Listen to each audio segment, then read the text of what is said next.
One phone call, that's all it took. One phone call from the most powerful office on the planet, and a decision that had stood for 100 years of World Cup history was suddenly reversed. Days later, on a scorching afternoon in Texas, two of football's greatest rivals walked onto the pitch, knowing that the tournament they were fighting for had already been changed forever. Not by a goal, not by a save, by politics. And at the center of it all stood a 41-year-old man playing the final World Cup match of his life. A man whose own path to that pitch had been cleared by the exact same rule, the exact same committee, and the exact same questions that were now tearing the football world apart. By the time the final whistle blew in Dallas, one legend was in tears, one dynasty was marching on, and millions of fans around the world were asking the same uncomfortable question.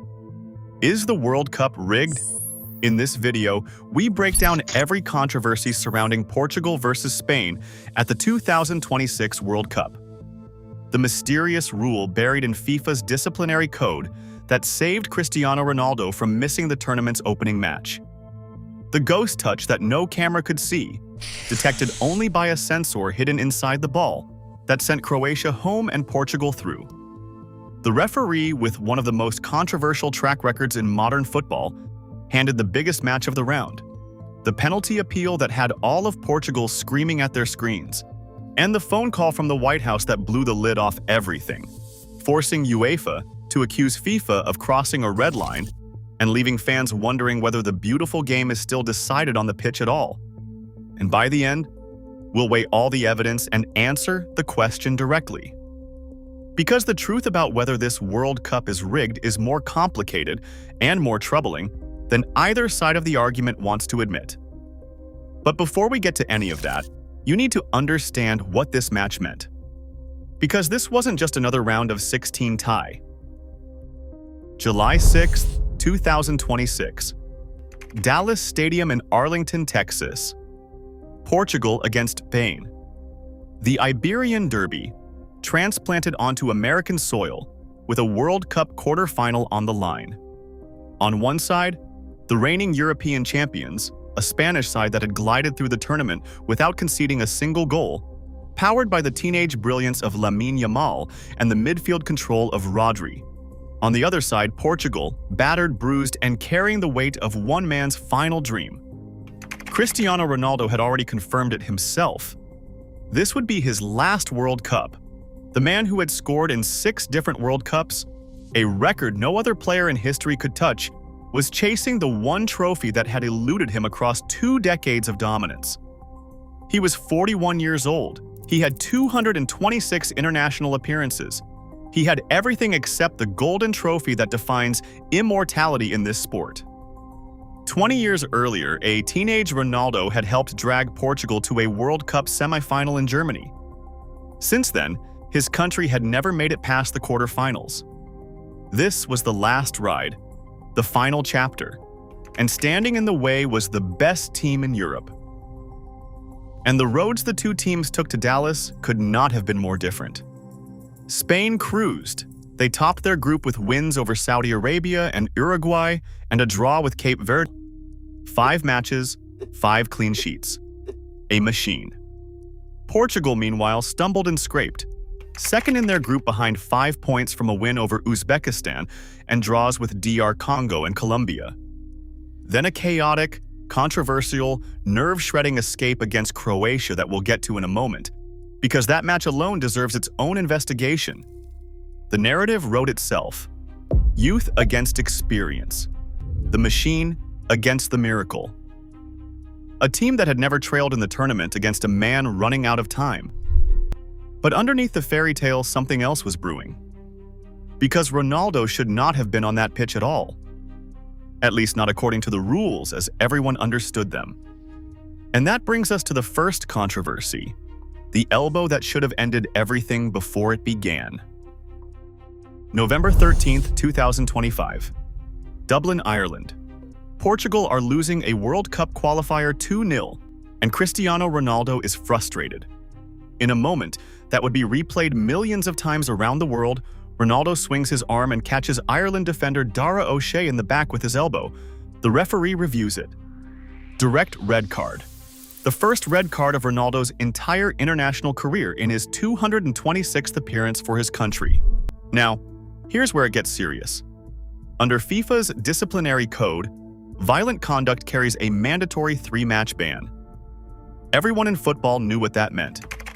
Ronaldo would serve 1 match in Portugal's final qualifier and then miss the first 2 matches of the 2026 World Cup. His farewell tournament would begin with him watching from the stands. Except that's not what happened. When FIFA's disciplinary committee published its verdict, the football world did a double take. Yes, the committee imposed a 3-game ban for violent conduct, but then it invoked something almost nobody had ever heard of. Chapter 4. Article 27 of the FIFA Disciplinary Code. A clause that allows FIFA's judicial body to fully or partially suspend the implementation of a disciplinary measure. In plain English, FIFA deferred 2 of the 3 matches. Ronaldo served his single mandatory game in a 9-1 demolition of Armenia, and the remaining 2 matches were placed under a 1-year probationary period. As long as he didn't commit another similar offense, he would never serve them. He was free to play in the World Cup opener. FIFA insisted this was all above board. The rule existed, the committee applied it. Case closed.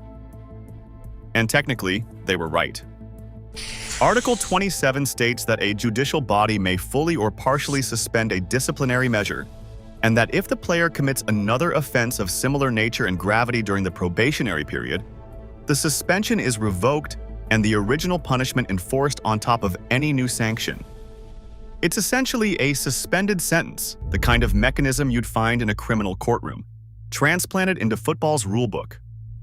The clause in its modern form had only existed since 2023, and using it to wipe out most of a 3-match violent conduct ban was, by FIFA's own admission through its actions, extremely rare. So rare that most journalists covering the verdict had to look up what Article 27 even was. But the timing raised eyebrows across Europe. Because 6 days before that verdict came down, Cristiano Ronaldo had been a guest of honor at the White House, attending a formal dinner hosted by President Donald Trump alongside Saudi Arabia's Crown Prince. Ronaldo had spent 3 years playing in the Saudi Pro League for a club majority owned by the Saudi Sovereign Wealth Fund that the Crown Prince chairs. Saudi Arabia had just been awarded the 2034 World Cup, and FIFA President Gianni Infantino had spent years cultivating an extraordinarily close relationship with the American president. A relationship so warm that Infantino would later hand Trump the first ever FIFA Peace Prize. Critics connected the dots and didn't like the picture. The most marketable player in football history, a global icon whose presence would be worth untold millions in viewership for the biggest World Cup ever staged, had been rescued from suspension by a rarely used clause that most fans never knew existed. FIFA said the decision was independent. Skeptics said the decision was convenient. Both things technically could be true. At the time, it was a controversy. What nobody knew was that it was also a precedent. A loaded weapon sitting in FIFA's rulebook, waiting to go off again at the worst possible moment. And the way they survived would ignite the second great controversy of their tournament. July 2nd, 2026. Toronto, Portugal against Croatia in the round of 32.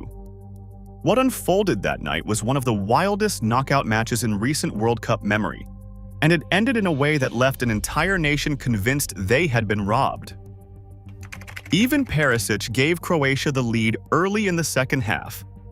Ronaldo had a goal ruled out for offside, then equalized from the penalty spot after a VAR review spotted a foul on Renato Veiga at a corner. His 3rd goal of the tournament, and remarkably, his first ever in a World Cup knockout match.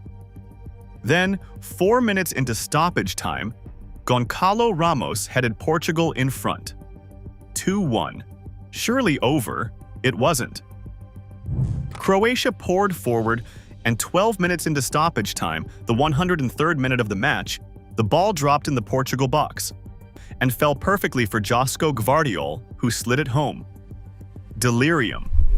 One of the most dramatic equalizers in World Cup history. The Croatian bench emptied. The match was heading to extra time. And then VAR intervened. The review determined that in the build-up, Croatia's Igor Matanovic had touched the ball with his head. If Matanovic touched it, Pasalic was offside. If he didn't, the goal was perfectly good. And here's the problem. The television replays could not show a touch. Watch the footage 100 times, and you cannot see Matanovic make contact. To the naked eye, to the broadcast cameras, to the millions watching at home, he missed the ball entirely. But FIFA wasn't relying on cameras. The official match ball of the 2026 World Cup contains sensor technology capable of detecting the slightest contact, displayed to television viewers as a heartbeat graphic that spikes whenever the ball is touched. According to FIFA, the data from that sensor proved Matanovic had made contact with the ball. Based on that invisible touch, referee Espen Eskas disallowed the goal. Minutes later, Croatia were out on your out, and Portugal were through to face Spain. Understand the scale of what was taken away in that moment. Croatia had reached at least the semifinals in each of the previous 2 World Cups. This was a golden generation's last stand, built around the ageless Luka Modric, and they had just produced one of the most dramatic equalizers the tournament had ever seen, in the 103rd minute, with their World Cup lives on the line. For roughly a minute, they had done it. The comeback was real. And then a piece of technology that nobody in the stadium could see reached into the match and erased it. The Croatian reaction was furious. Midfielder Petar Sučić said the referee told him he hadn't seen a touch, but that a sensor in the ball had decided the matter, and Sučić openly admitted he didn't understand what that meant. Croatia manager Zlatko Dalic went further, saying the technology kills the emotion of football, kills everything you experience, and questioning whether the game had gone too far with the video assistant referee. FIFA released a statement defending the decision, saying the data proved contact was made and the referee correctly disallowed the goal. Think about what this actually means. A World Cup knockout match was decided by a measurement that no human being could see or verify. Fans were asked to simply trust that a sensor inside the ball, whose raw data they would never be shown, had registered a touch that every camera angle failed to capture. Maybe it did. The technology is genuinely sophisticated. But when a decision benefits the tournament's biggest star and the evidence is invisible, the conspiracy theories write themselves. Croatia went home devastated. Luka Modric, at 40 years old, walked off a World Cup pitch for the last time, consoled by Ronaldo himself in a moment of genuine emotion between 2 legends. And Portugal marched on to Dallas, carrying a growing cloud of suspicion with them. Then FIFA made a decision that poured gasoline directly onto the fire. They announced the referee for Portugal versus Spain, and the name they chose made fans on both sides groan out loud. Anthony Taylor. If you follow European football, you already know. The 47-year-old Englishman is one of the most experienced officials in the world, a veteran of FA Cup finals and European showpieces.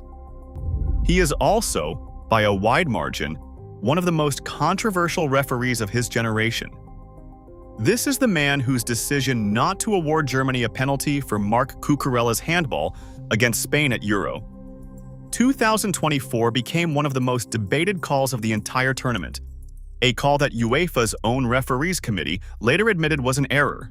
A call, by the way, that directly benefited Spain on their way to winning that championship. This is the man whose performance in the 2023 Europa League final drew such fury from Jose Mourinho that Mourinho was banned for 4 matches, and Taylor himself was harassed by angry supporters at Budapest airport. This is the man whose history with Chelsea grew so heated that fans started a petition demanding he never officiate their matches again. When his appointment was announced, social media lit up instantly. Fans asked whether Taylor was the most controversial referee in football. Others predicted, with grim certainty, that he would make a controversial decision in the match. FIFA had every referee in the world to choose from for the biggest fixture of the round of 16. They chose the one with recent, documented controversial history involving Spain. Whatever your view of Taylor's ability, and he is genuinely an elite official, the optics were extraordinary. So the stage was set, a star who avoided suspension through a mystery clause. An opponent's path cleared by an invisible touch, a lightning rod referee. And then, 24 hours before kickoff, the biggest bombshell of the entire tournament detonated. And it didn't even involve Portugal or Spain. To understand the storm that engulfed this match, you have to understand what happened with the United States and Folarin Balogun. In the round of 32, the American striker, his team's leading scorer, was shown a direct red card after a VAR review determined he had stepped on the ankle of a Bosnian defender. An automatic one-match ban. Balogun would miss the round of 16 clash with Belgium. The call was disputed, with the American coach calling it unjust and players questioning it openly, but the rules were the rules. Red card, next match, gone. That's how it has worked at every World Cup for generations. Then President Trump picked up the phone. A call was placed to FIFA President Gianni Infantino. The president pressed him to review the red card, telling him that Americans were unhappy with the decision. Trump later confirmed the conversation himself. And on the eve of the knockout match, FIFA's disciplinary committee announced that Balogun's suspension had been placed on hold under a one-year probationary period. The legal basis they cited was Chapter 4, Article 27, the exact same clause that had saved Cristiano Ronaldo. The football world erupted.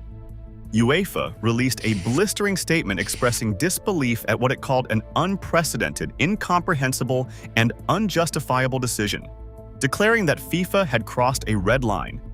The Belgian Federation said it was astonished, argued the ruling directly contradicted the tournament's own regulations, and had its appeal rejected before considering a case at the Court of Arbitration for Sport. Trump celebrated publicly, thanking FIFA for reversing what he called a great injustice. Infantino insisted FIFA's judicial bodies were independent and that he had told the president as much on the call. Pundits and columnists warned that any American success would now carry an asterisk, and that a precedent had been set for world leaders to pressure FIFA over on-field decisions. And in the middle of that firestorm, FIFA's disciplinary chair issued a statement defending the process, pointing out that Article 27 had already been used earlier in this very World Cup cycle. The example cited was the suspension of a 3-match ban against Portugal's Cristiano Ronaldo. Suddenly, everything connected. The Ronaldo ruling wasn't a one-off act of leniency anymore. It was step 1 of a pattern. FIFA had demonstrated twice, in the space of 8 months, that mandatory suspensions were no longer mandatory if the player involved was valuable enough or the political pressure was loud enough. And both times, the beneficiary had a direct line, in one form or another, to the same powerful friendship between Infantino and the White House. This was the atmosphere as Portugal and Spain walked out in Dallas on July 6th. A tournament whose disciplinary integrity was being openly questioned by its own continental confederations. And 90 minutes of football that now carried the weight of proving the game was still real. The match itself was tense, tactical, and heartbreaking. Starting João Félix on the left wing over Rafael Leão, the man who had changed the Croatia match off the bench. Spain dominated the early stages, and their superiority showed in the numbers. But Portugal grew into the game, controlled possession for long stretches, and created real danger down the flanks through Nuno Mendes, who was heroically battling both a muscle problem and the most dangerous teenager on the planet in Lamine Yamal. Ronaldo had his moments, and one of them arrived in just the 11th minute, when the pre-match fears about Anthony Taylor nearly came true. Ronaldo went down in the Spanish box after a grappling battle with Rodri, claiming his shirt had been pulled as the two tangled, and Dallas Stadium erupted in appeals. Taylor waved play on. VAR checked the incident and stayed silent too, ruling the holding was mutual and not enough for a spot kick. Portuguese fans were furious, pointing out that softer penalties had been given all tournament, and that a shirt pull on anyone else might have been enough. Given everything surrounding this match, the decision instantly joined the controversy pile. Later came the clearer chances. 2 for Ronaldo, both on target, both saved. They would be the only shots Portugal put on target all afternoon. Then, in the 56th minute, disaster. Nuno Mendes, Portugal's best player on the day, chased down Yamal in the box, slid, and came up injured. He could not continue. The muscle injury he had been trying to play through all tournament had finally given out. Nelson Semedo came on as a makeshift left back, and Portugal's greatest attacking outlet was gone. Still, they held on. Spain probed and probed against a Portuguese side that dropped deeper and deeper, just as they had against Croatia. Diogo Costa was brilliant in goal. 90 minutes came and went at 0-0. Extra time was seconds away. And then, one final twist of the knife. In the first minute of stoppage time, Mikel Merino, a substitute who had been on the pitch for barely 6 minutes, won a foul in a dangerous area and played it quickly before Portugal's defense could reset. He exchanged play with fellow substitute Ferran Torres, ghosted in behind the back line, and buried a low finish past Costa. 1-0. 91st minute. There was no time to respond. Bernardo Silva sent a header over the bar, and the final whistle confirmed it. Portugal were out. Spain were through to a quarter-final without having conceded a single goal in the entire tournament. 6 matches and 6 clean sheets. A defensive run bordering on the historic. And Cristiano Ronaldo, fighting back tears on the pitch in Dallas, walked away from the World Cup for the final time. The one great trophy of football forever beyond his reach. He finished the tournament with 3 goals, having become the first player in history to score at 6 different World Cups. And he said afterward that whatever happened, he would leave with a clear conscience. There was a quiet, almost poetic image at the final whistle, as Lamine Yamal, the 18-year-old face of football's future, sought out the 41-year-old face of its past. One era handing the stage to another, in a match that will be remembered for far more than the football. So now we come to the question in the title. Is the World Cup rigged? Let's be honest about what the evidence actually shows, because both the conspiracy theorists and the FIFA defenders are getting something wrong. Here is the case for suspicion, laid out plainly. FIFA used an obscure disciplinary clause to keep its most famous player eligible, days after that player dined at the White House. FIFA then used the same clause to reinstate the host nation's star striker after a direct phone call from the host nation's president, a president who had been given FIFA's first ever peace prize by a FIFA president, who publicly campaigned alongside him. A crucial knockout goal was overturned on evidence invisible to every camera, and fans were told to trust the censor. A referee with a documented history of controversial decisions involving one of the teams was assigned to the biggest match of the round. Each incident in isolation has an innocent explanation. Together, they form a pattern of a governing body whose decisions keep bending toward money, star power, and political convenience. Now here is the case against a rig, and it's a strong one. If FIFA rigged this tournament for Ronaldo, they did a spectacularly bad job, because Portugal lost and he went home in tears. If FIFA rigged it for the United States, they did even worse, because the Americans were hammered 4-1 by Belgium the very next day, special treatment and all. Spain didn't need a single favorable call to beat Portugal. They were the better team, they created more, and they won with a clean, brilliantly executed goal. The ball sensor technology, however opaque, was applied consistently and is more precise than any camera. And Anthony Taylor, for all the pre-match dread, did not decide the outcome in Dallas. And there's one more point the conspiracy crowd tends to skip. The Article 27 decisions, however questionable, were disciplinary rulings made off the pitch, in the open, with published verdicts that anyone can read. That is a very different thing from referees deliberately manipulating matches, And there is no credible evidence of anything like that at this tournament. The Croatia call, for all its opacity, was FIFA using more information than the human eye can gather, not less. If your standard for a rigged tournament is fixed results, this World Cup fails that test completely. So no, the evidence does not show a scripted tournament with predetermined winners. What it shows is arguably worse because it's real and it's provable. It shows a governing body willing to suspend its own mandatory rules when the right player, the right market, or the right president is involved. The fix isn't in the results. The fix is in the rulebook, where words like mandatory and automatic apparently mean negotiable.